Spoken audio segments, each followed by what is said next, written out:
रवि की ग्रेटर नोएडा में नई जॉब लगी थी। उसके कॉलेज के दो दोस्त भी इसी शहर में जॉब करते थे। कंपनी की तरफ से उसको एक घर प्रोवाइड किया गया था। ये घर शहर से काफी दूर एक सुनसान इलाके में था। रवि ने घर में थोड़ा सेटअप किया और फिर डिनर में ऑमलेट बनाकर खाया। फिर उसको प्यास लगी तो उसने पानी पीने के लिए फ्रिज खोला। अरे एक बोतल भी नहीं है इसमें तो, कहकर उसने वॉश बेसिन का नल खोला तो उसमें भी पानी नहीं आ रहा था। शिट यार, इतनी प्यास लग रही है और यहाँ पानी का जरा भी इंतजाम नहीं है। कहीं आसपास कोई घर भी नहीं है, कहां से इंतजाम करूं?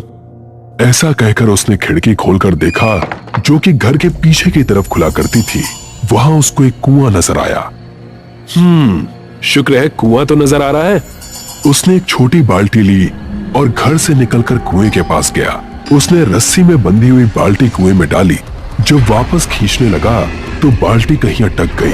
उसने कुएं में झांक कर देखा तो उसे वहां एक शख्स नजर आया। ये कैसे हो सकता है? क्या कुएं में कोई है? जब अपनी कोई एक ख्वाहिश आजमा कर देख सकते हो। ये क्या हो रहा है? भला ऐसे कोई कुएं में कैसे हो सकता है जो पानी देने के साथ साथ हमारी ख्वाहिशें भी पूरी करे? ठीक है, मुझे पानी के साथ साथ मुझे सोने की अंगूठी भी भेज दो। ऐसा कहकर उसने रस्सी खींची तो वो आराम से ऊपर आने लगी। जब बाल्टी उसके हाथ में आई तो उसके अंदर कुछ चमकता हुआ नजर आया। ये क्या है? उसने हाथ डालकर उसे निकाल कर देखा तो ये एक सोने की अंगूठी थी। Oh my God, how is it possible? अब तक रवि समझ रहा था कि कोई उसके साथ मजाक कर रहा है, लेकिन अपने हाथ में पकड़ी चमचमाती अंगूठी को देखकर अब उसकी आंखें चौंधिया आ गई थी। खैर उसने पानी पिया और फिर वापस अपने घर को पहुंचा। सुबह उठकर जब वो ऑफिस के लिए निकल रहा था तो एक बार उसने खिड़की खोलकर कुएं को देखना चाहा, लेकिन अब वहां कोई कुआं नहीं था। ये सब हो क्या रहा है? क्या यहाँ कोई कुआं था ही नहीं? कहीं रात में मैंने कोई सपना तो नहीं देखा? तभी उसका ध्यान हाथ में पहनी हुई अंगूठी पर पड़ा। उसको यकीन हुआ कि रात को उसने जो भी देखा वो सपना नहीं था। मुझे इस बारे में ज्यादा सोचना नहीं चाहिए। ऑफिस का पहला दिन है, जल्दी से निकलता हूँ। वो तैयार होकर ऑफिस के लिए निकल गया। रात को जब वो वापस आया तो कुआं अपनी जगह पर मौजूद था। ये कुआं तो मायावी लगता है। शायद इसी वजह से दिन में गायब हो जाता है। अब है तो अपने लिए कुछ पैसे मांग लेता हूँ। ऐसा सोचकर उसने बाल्टी को कुएं में फेंका और बोला, मुझे अभी कम से कम 2 लाख रुपए चाहिए। ऐसा कहकर उसने बाल्टी को वापस खींचा तो उसके अंदर उसको प्लास्टिक बैग में लिपटा एक पार्सल नजर आया। उसमें नोटों की मोटी मोटी गड्डियां थी। अगले दिन रवि जब ऑफिस से घर आया तो उसके मोबाइल पर निशा का कॉल आया। रवि, कैसे हो तुम? मैं अच्छा हूँ। तुम कई दिनों से नोएडा आ चुके हो और अपने कॉलेज के दोस्तों से मिलने की जरा भी कोशिश नहीं की। नहीं, ऐसा नहीं है यार। शिफ्टिंग में लगा था ना, तो बस। तो ठीक है, अब तो फ्री हो ना? हाँ, कल मिलते हैं। ठीक है, कल ऑफिस के बाद मैं और पारुल दोनों तुमको कॉफी शॉप पे मिलते हैं, ठीक है? हाँ जरूर। इतने सालों बाद निशा और पारुल से मिल रहा हूँ, कोई अच्छा सा गिफ्ट तो होना ही चाहिए। वो घर से निकलकर कुएं के पास पहुंचा। फिर उसने बाल्टी उसके अंदर डाली और जब खींचने लगा तो वो फिर से अटक गई। मुझे आज एक अच्छा सा सोने का नेकलेस और एक ब्रेसलेट चाहिए। ऐसा बोलकर उसने बाल्टी को ऊपर खींचा तो पानी के साथ साथ सोने का एक भारी भरकम नेकलेस और ब्रेसलेट भी ऊपर आ गया। अरे वाह! रवि बहुत खुश हुआ और उसे लेकर घर पहुंचा। अगले दिन ऑफिस के बाद वो निशा और पारुल से मिला। इतने दिनों बाद कॉलेज की यादें ताजा करके मजा ही आ गया यार। हाँ यार, ऐसा लगता है जैसे कल ही की बात हो, है ना? अरे मैं तो भूल ही गया, मैं तुम दोनों के लिए गिफ्ट्स लेकर आया था। ये कहकर उसने अपने बैग से वो नेकलेस और ब्रेसलेट निकालकर दोनों को एज अ गिफ्ट दे दिए। अरे इसकी क्या जरूरत थी यार, अभी तो तुमको तुम्हारी पहली सैलरी भी नहीं मिली। अरे रख लो। कुछ देर और बातें करने के बाद वो तीनों अपने अपने घर को पहुंच गए। अब ये टाइम 11 बजे का था। निशा ड्रेसिंग टेबल के सामने खड़ी थी। उसने रवि का दिया हुआ नेकलेस पहना हुआ था और आईने में खुद को देख रही थी। तभी उसे अपने पीछे कुछ धुआं सा उठता हुआ नजर आया। उसने जैसे ही पलट कर देखा तो वो धुआं एक आकृति लेने लगा और फिर एक भयानक लड़की के रूप में बदल गया।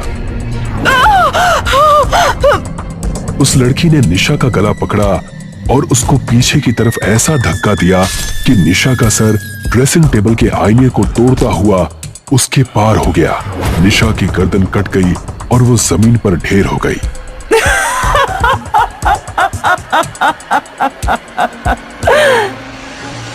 सुबह जब पारुल निशा के घर पहुंची तो उसको निशा की मौत के बारे में पता चला। तभी उसने रवि को कॉल करके उसकी मौत की खबर दी। मैं अभी वहां आ रहा हूं। रवि ने जैसे ही कॉल कट किया उसे महसूस हुआ कि उसके पैरों में जैसे कोई भारी भरकम चीज पड़ी हुई है।